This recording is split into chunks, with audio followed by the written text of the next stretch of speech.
I've never really talked about it before, but something strange happened to me when I was younger. I pushed it to the back of my mind, thinking it must have just been some kind of trick of my overactive imagination. But recent events have made me begin to question myself. I'd all but forgotten about Mr. Bibbins. Back when I was 4, like most kids my age, I had an imaginary friend. In my case, it was Mr. Bibbins. Even now, my memory of him is hazy, but from what I remember, he was a giant, adult-sized pink and blue spotted bunny. His face was more human-looking than rabbit-looking, but it was pleasant enough that I didn't mind. He only ever appeared at night, after my parents had put me to bed and turned out the lights. I'd sit up in bed and wait until I could hear the faint knocking on my window, pulling back the curtain to see Mr. Bibbins there, a large, silly grin plastered across his face. I'd open the window, and he'd clamber through, falling to the floor, causing me to burst into fits of laughter. Sometimes my mom or dad would poke their head around the door, hearing my laughter at the odd hours in the morning. Mr. Bibbins would hide under the bed out of sight, and I would pretend to be asleep under my covers until they closed the door and went away. We'd play together for most of the night until I could barely keep my eyes open. Then he'd pick me up and tuck me into my bed, gently kissing me on my forehead before clumsily leaving again through the window, giving one last, larger-than-life wave. Whenever my parents questioned what I was doing the night before, I would tell them that it was Mr. Bibbins. They'd never believe me, of course. They just assumed that it was my overactive imagination, conjuring up images keeping me up at night. Concerned for my sleep, they stipulated that I could only play with Mr. Bibbins before bed. They weren't too happy when I told them I couldn't, as he only came at night. Mr. Bibbins would come back most nights, always knocking on the window just after my parents had gone to sleep, always clumsily falling through it. I always enjoyed playing with him. He had such fun games. One night, though, he seemed slightly out of character, not quite as happy or bouncy as normal. He seemed kind of deflated, like he had a massive weight on his mind. This upset me a little. I didn't like seeing my friend sad, even if he was imaginary. Asking what I could do to cheer him up, he suggested that we go outside and play in the garden. Immediately, I was torn. My mind raced with thoughts of all the fun and games that me and Mr. Bibbins could get into in the garden, with no parents to tell us off. It would cheer my friend up too, which would make me happy. But what if my parents came into my room and found it empty, or found me in the garden? I'd be in a world of trouble. Mr. Bibbins seemed to get agitated with my indecisiveness, constantly pushing the question as the night went on. I wasn't having fun anymore. This wasn't the fun Mr. Bibbins that I'd played with every other night. In fact, there was something about how he was behaving that scared me a little. After a while, I brought up the courage to tell him how I was feeling. Almost immediately, he seemed to fall into despair. His face sank as the words left my mouth. His painted features dropped into a saddening grimace as he got to his feet and slowly made his way to the window, shuffling his feet, his shoulders hunched. A bolt of panic shot through me. Had I upset him even more? Running over to him and hugging him around his leg, I looked up at his face and asked him where he was going. Much to my despair, he gently pushed me away, saying it would be better for him to just leave. I obviously wasn't the fun friend he thought I was. My mind reeled with fear. I didn't want him to leave. I didn't want him to stop being my friend. Apologies began flowing out of me like a steady stream in an attempt to appease him, to make him my friend again. Tears were streaming down my cheeks, but I hardly even registered them. He held up one of his padded hands in a shushing gesture, looking at me with that same disappointed face. I stopped the torrent of words spilling from my mouth. Without another word, he opened the window and made his way out. But there was no larger-than-life wave this time as he left, no goodbye or joke to make me laugh. He just left. I cried all night that night. I remember my mother coming in to comfort me. I was inconsolable. My best friend had left. I'd forced him away. Why hadn't I just played outside with him like he'd asked? Why did he have to leave? I spent the next day sheepishly waiting for the night to come. I was going to apologize to Mr. Bibbins, and then everything would be fine. As night fell, I waited at the window for Mr. Bibbins, ready for him to appear with that silly grin plastered across his face holding his stuffed bunny. As soon as he came in, I'd apologize for last night and he'd hug me. Then we could go into the garden and play all sorts of games and have all sorts of fun. We'd be best friends again, and we could forget about last night. I sat there eagerly, waiting for the knock on the window, checking out of the curtain from time to time, waiting. He'd be here soon. I woke up next to the window that morning, still in the same position as the night before. I must have fallen asleep waiting for Mr. Bibbins. He never came. I didn't leave my room the next day. I couldn't bring myself to. When my parents came to check on me, an expression of worry plastered across their concerned faces. I told them about what had happened with Mr. Bibbins. I explained about him asking me to go out into the garden, how he seemed to change so quickly when I didn't say yes, and how he left and hasn't come back. They looked at each other, sharing a concerned glance. Looking back on it, I get it. If my children were to say the same things to me, I would be the same. They arranged for me to go to therapy sessions once a week, in the hopes that it would help me separate my imagination from reality and help me forget about Mr. Bibbins. Therapy was okay. It was a lot of telling me about how the thoughts in my head might seem real, but they might not always be, and how to tell the difference between reality and my imagination. I didn't much care for it, but after a while, I noticed it helped. I didn't feel as sad about Mr. Bibbins, and he hadn't appeared again for almost a month. I was beginning to go about my life like normal. When my parents turned out the light at bedtime, I went to sleep, rather than whiling away the hours playing games with Mr. Bibbins. Everything was fine, until one night about a couple of years later. Shortly after my 7th birthday, I awoke to an odd tapping at my window.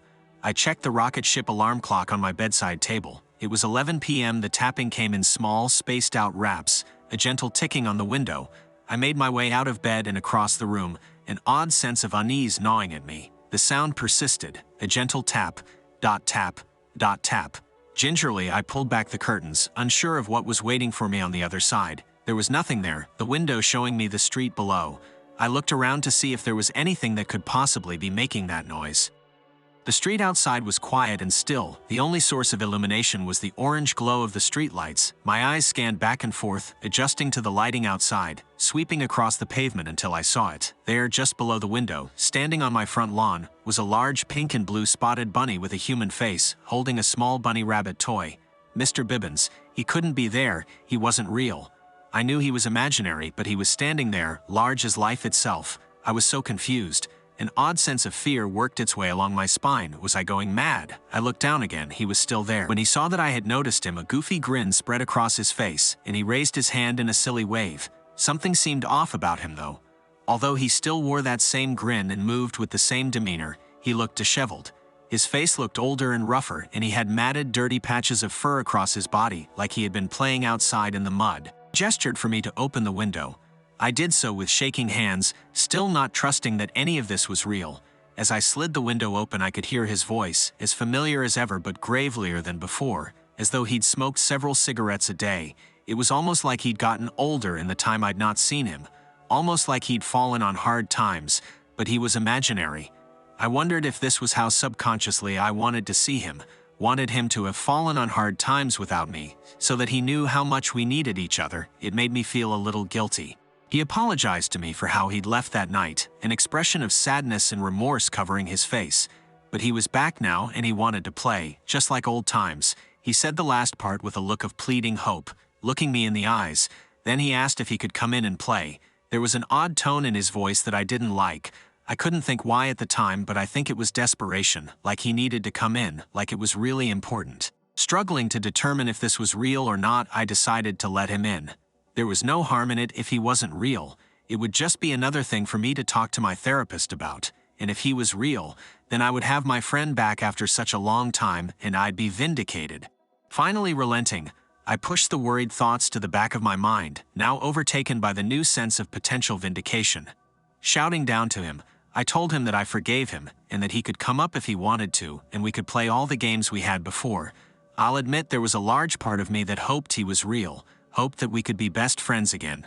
Mr. Bibbins shouted that he had no way up. He couldn't climb like he used to, so he couldn't reach my window. I would need to get a ladder. Excitedly, I told him I would get the one from the storage room and lower it down to him. Then he could use that to climb up. Opening my bedroom door a small crack, I tentatively checked that there was no sign of my parents upstairs. I could still hear the sounds of the TV blaring from downstairs. My parents were engrossed in whatever it was that they were watching. I slowly opened the door, careful not to make any sound that might alert my parents to the fact that I was still awake and out of bed. Silently, I made my way to our storage room and dragged my dad's ladder across the landing to my room. All the while, that giddy sense of excitement was present. This was just like old times when Mom or Dad would come in to check on me and Mr. Bibbins would hide under the bed. Slowly closing the door of my bedroom, I dragged the ladder across to the window before lifting it through. It was heavier than it looked. A slight sense of worry bubbled up in my stomach as I gingerly began lowering it down to Mr. Bibbins. I was terrified I might fall out of the window, caught in the ladder as it pulled me down. Just as I was lost in that thought, my hand slipped on one of the rungs and it fell to the ground with an almighty clatter. Almost immediately, I could hear sounds from downstairs before the lawn was illuminated with the light from the living room as the curtains were pulled back.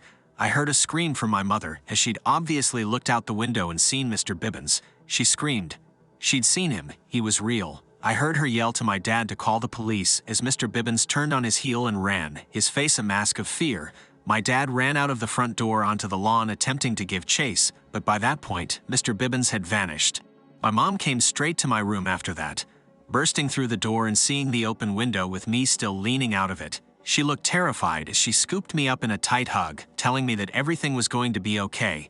I didn't understand what was happening. They'd seen him too, so that meant he must be real. I wasn't crazy, and now we could be friends again. That was all I could say to her, but she kept shushing me, repeating that it was all going to be okay. A few hours later, a couple of police officers knocked on my door and asked to come in. They spoke to my mom and dad about what had transpired. I was sitting in my room still awake, unbeknownst to my parents, listening as best as I could to the conversation taking place in the living room below. After my dad had called them, the officers had sent out a squad car to investigate. As it was en route to my house, they passed someone matching the description of Mr. Bibbins that my parents had provided. He was moving quickly and frantically down the street, looking over his shoulder as though he was checking if he was being followed. When he noticed the police car, he attempted to flee through the gardens of some of the nearby houses, jumping over the fences that separated them. The officers gave chase, and ultimately they caught him and arrested him. I was perplexed. Why had they arrested him? He was just coming to apologize to me so that we could be friends again. He'd obviously fled when my parents opened the curtains as he was scared. I'm sure if they gave him a chance, they'd see how fun he actually was. The officers went on to explain to my parents that Mr. Bibbins was actually a 40-year-old man by the name of Kurt Jonas.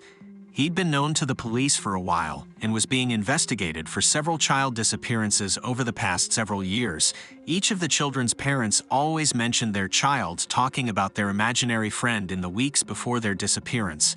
A bunny who was as tall as a man and had a human face, who was covered in pink and blue fur. The pink and blue spotted fur of Mr. Bibbins was actually a large fancy dress suit, concealing all of Kurt other than his face, which he'd painted to give me the impression he was a large, imaginary bunny. He'd used the costume to win the trust of the children, posing as an imaginary friend before they vanished. When the officers searched his suit, they found something.